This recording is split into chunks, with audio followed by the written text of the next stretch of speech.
What's up, guys? Welcome to episode 2 of the Glam Room, where I go around and I do different New York City influencers' makeup, and today we are doing Kaitlin Reagan. Let's go! Guys, she does the best makeup ever. I did Caitlin's makeup for all of Coachella. Every single day. Which was so fucking annoying at the time. I was like, bro. I brought a whole makeup bag and I didn't touch it once. No. For those of you who don't know, I feel like most of my followers at this point do know, but me and Kaitlin used to have, I don't even want to say like used to have a podcast together because it lasted for 20 minutes. It lasted maybe 52 seconds. 52 seconds. I was actually thinking about a year ago today. Yeah. In this month we were working double. A lot. Double. No. Because we were launching in February for our one episode.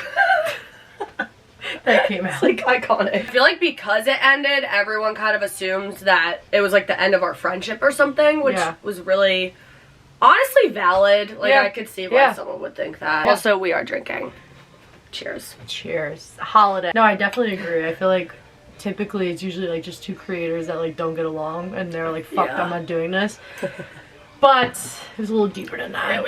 Much deeper than that. Where do we start? This was like, me and Kaitlin talk about this every time we're together because it's like a shared trauma, deadass. It is a shared trauma. But pretty much we...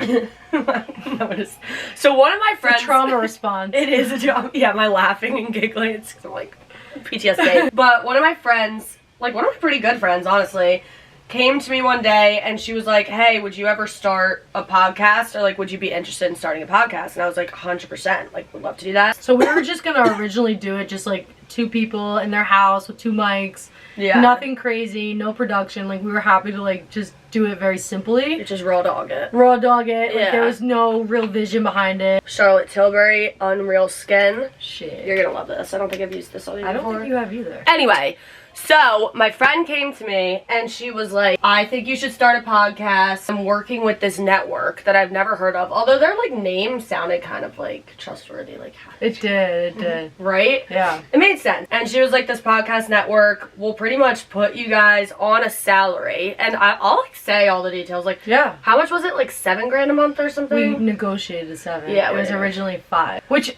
to start a podcast from scratch is like unheard of an opportunity. So we were like, whoa, like we were just gonna do this for free. Like, money, like I would love, sure. Like, we were happy to kind of be a part of this journey. Yeah, we were stoked. I was like, why wouldn't I want to get paid $7,000 a month to do a fucking podcast? Like, that's sick.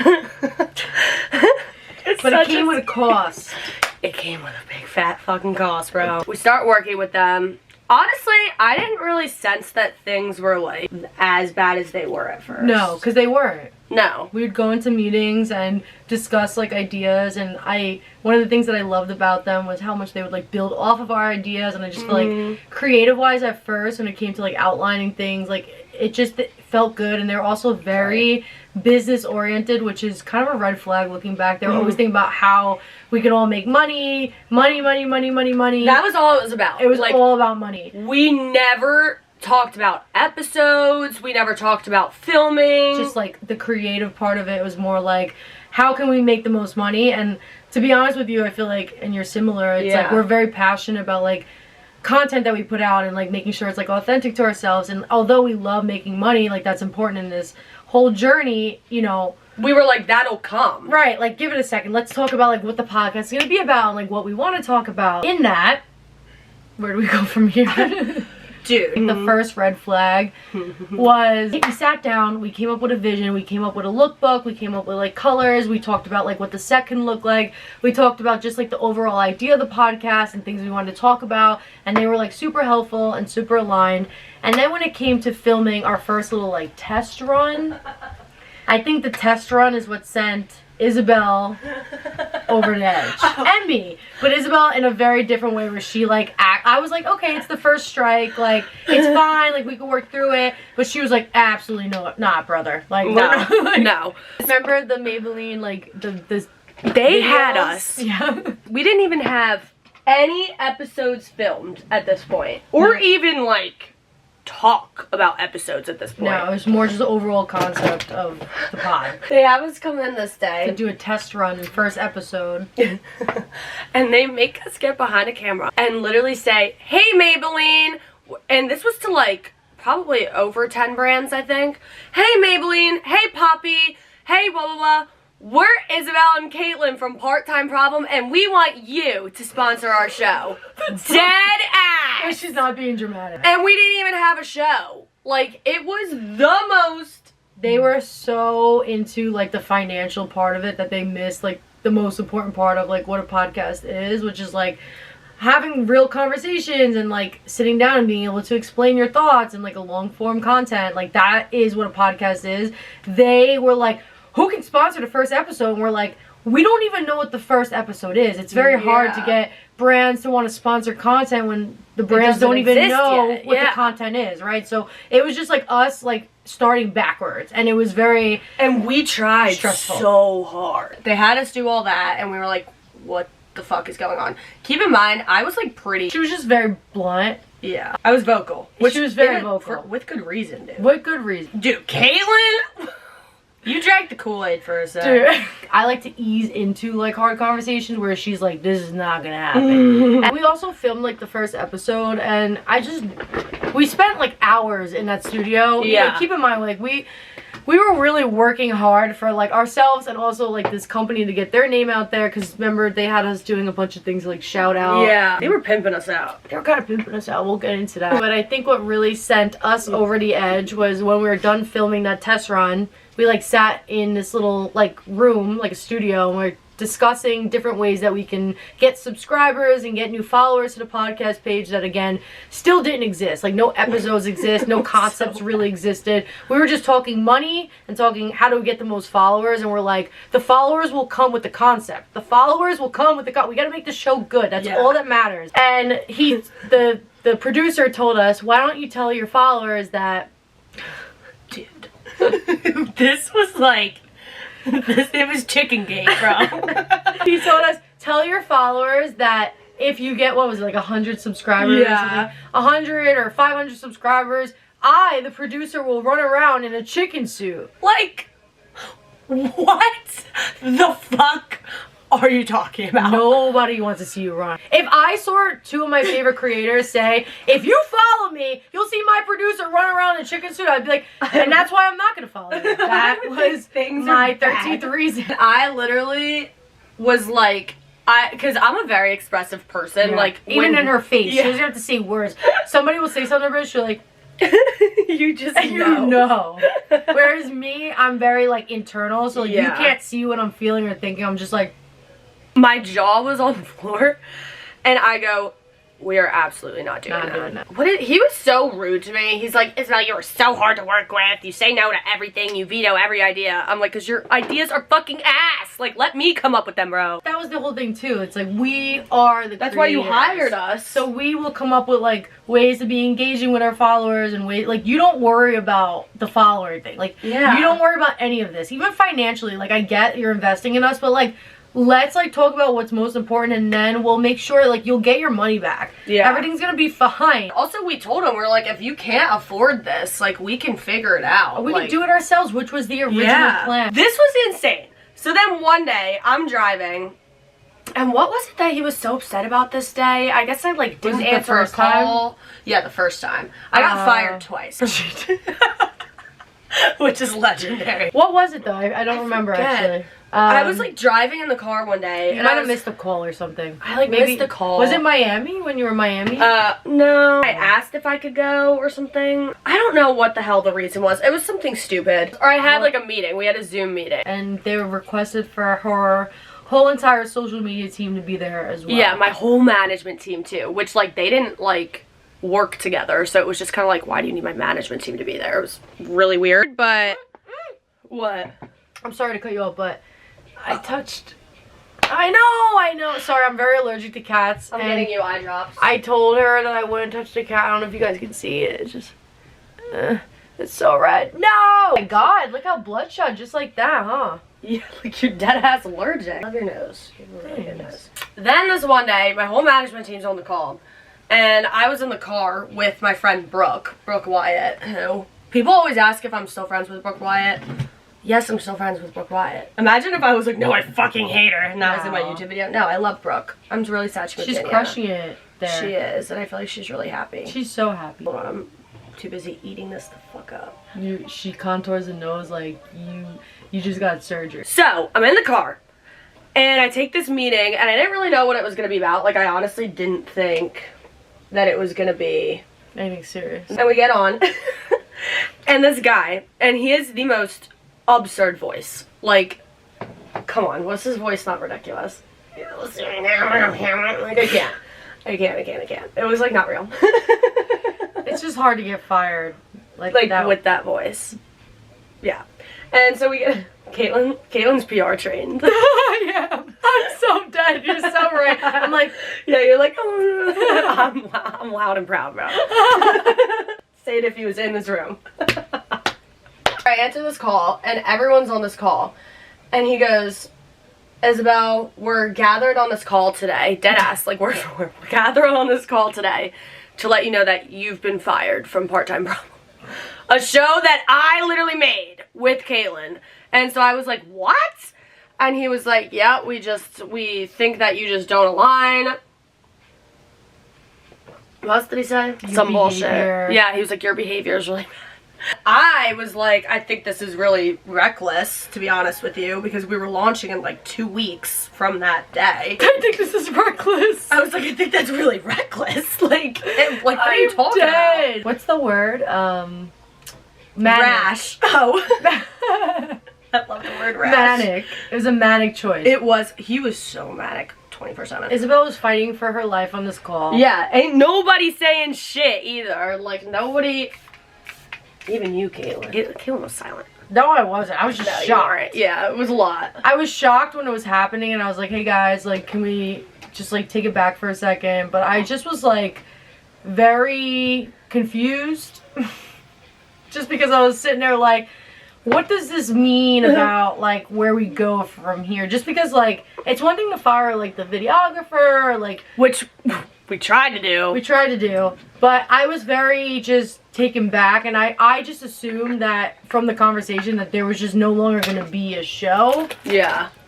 Because this is the show. And then he hits me up, like, later that day, and he was like, listen, I think you were right. I think I did make a rash decision. And I think we should, like, still do it. And I was like, okay, because we were launching, like, 2 weeks. I had, like, all my friends and family coming to this massive fucking launch party. Which was... We had 2 launch things. Yeah. One was a dinner with just other creators to help us, like, post out and launch out that we're having the show. And then the other one was more for, like, family, friends, just like anyone that you loved and cared about to, like, come to this big party. The dinner...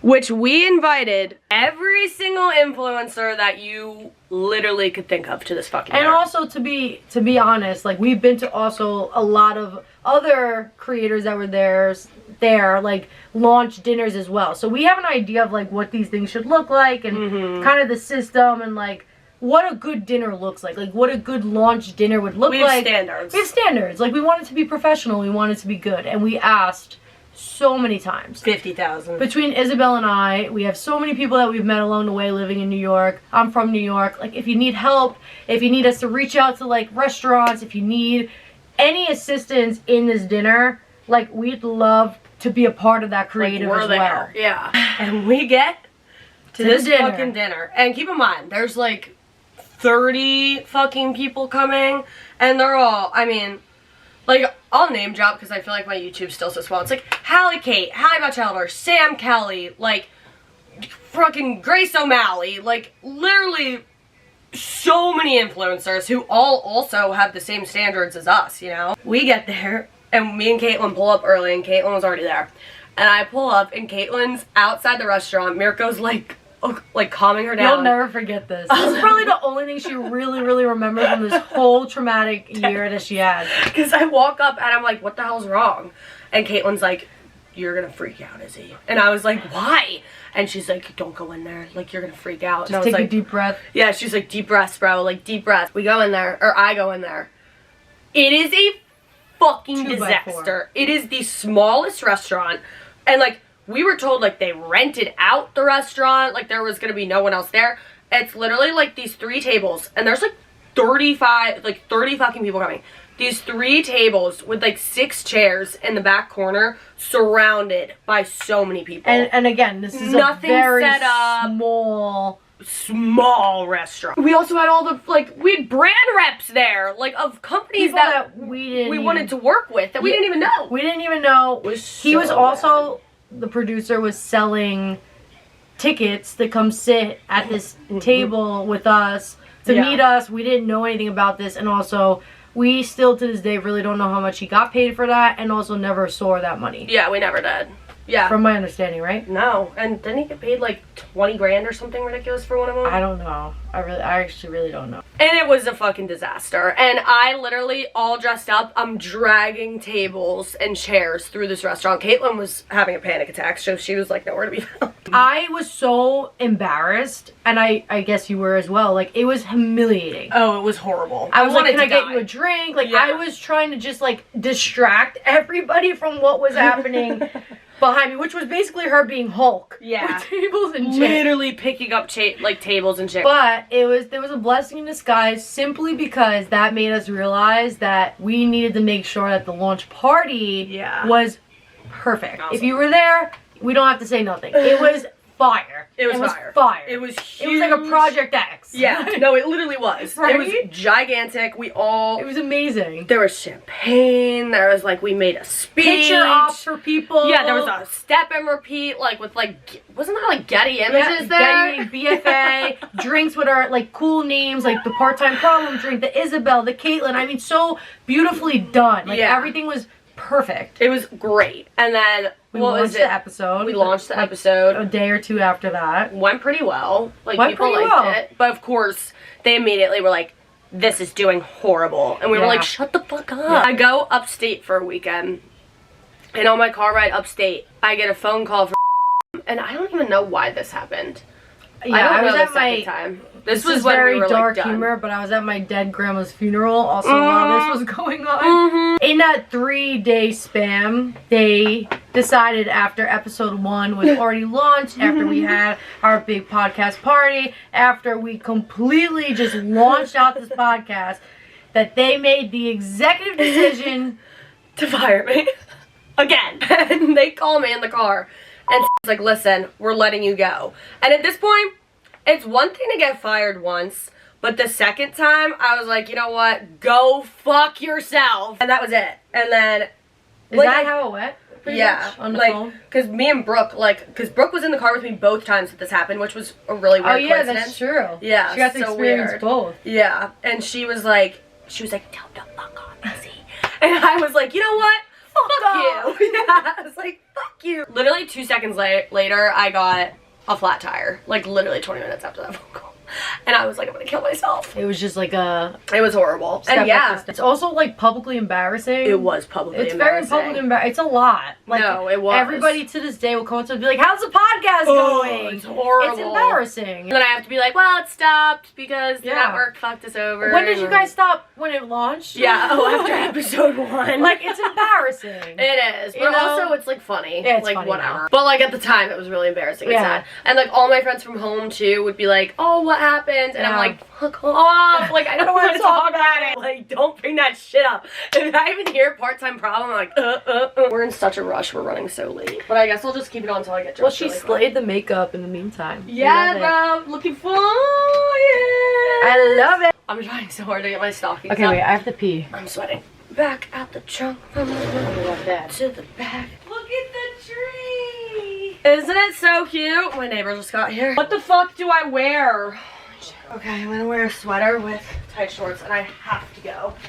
I'm running insanely late. Is this really ugly? No. Okay. Yeah. Pretty much, if you don't know this, Camilla is my upstairs neighbor and she pretty much lives here. So clearly we had a lot to damn say about a therapy session. It was a therapy session. No, this was crucial too, just so I feel like people actually have an idea of what happened and don't think that we're lazy fucks that just stopped or that we hate each other, which we that'd be nice. I hope you enjoyed. See, every episode's gonna be kind of different. It's just based on each person, but I think this was really fun and cool. It was fun, and you slayed the makeup as always. She's great at makeup, seriously. Oh, thanks, Kate. Thanks for listening. Thanks we love you guys. Bye. Okay. Oh wait, you have to say what I always say.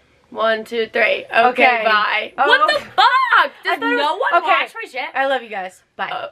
No! Yes, it is. It's okay, bye. Ready? 1, 2, 3. Okay, bye.